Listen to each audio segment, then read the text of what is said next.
Hi hello సలాం నమస్తే వనకం నేను మీ supporter Sai the power of Hanuman Teja Sajja movie చూశాను అనమాట హనుమాను. సో రియల్లీ చాలా అంటే చాలా చాలా చాలా చాలా బాగుంది సినిమా. విఎఫ్ఎక్స్ అయితే వేరే లెవెల్లో ఉన్నాయి. సో దేవుడు సినిమా కాబట్టి సపోర్టర్ స్టైల్లో సాంగ్ పాడట్లేదు, డైరెక్ట్ రివ్యూ చెప్పేస్తాను అనమాట.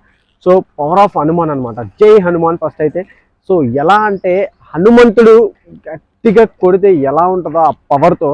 సో ఈ సినిమా సంక్రాంతికి అంత powerful hit, blockbuster hit కొట్టిందనమాట. సూపర్ అంటే సూపర్, వేరే లెవెల్ సినిమా నిజంగా. ఒక డైలాగ్ గుర్తొస్తుంది నాకు హనుమాన్ సినిమా చూస్తే, వర్త్ ప్రశాంత్ వర్మ, వర్త్ కళ్ళు చెదిరిపోయేలా ఉన్నాయి ప్రశాంత్ వర్మ అన్న డైలాగ్ అయితే గుర్తొస్తుంది అనమాట. ప్రశాంత్ వర్మ గారు నిజంగా వేరే లెవెల్లో తీశారు సినిమా. నిజంగా లిమిటెడ్ బడ్జెట్లో ఇంత బ్యూటిఫుల్గా తీస్తారని అనుకోలేదు. లిమిటెడ్ బడ్జెట్లో ఎలా తీస్తారో, ఇంకా బడ్జెట్ పెట్టిన ప్రొడ్యూసర్స్ వస్తే ఎంతలా తీస్తాడని చెప్పి చాలా అంటే చాలా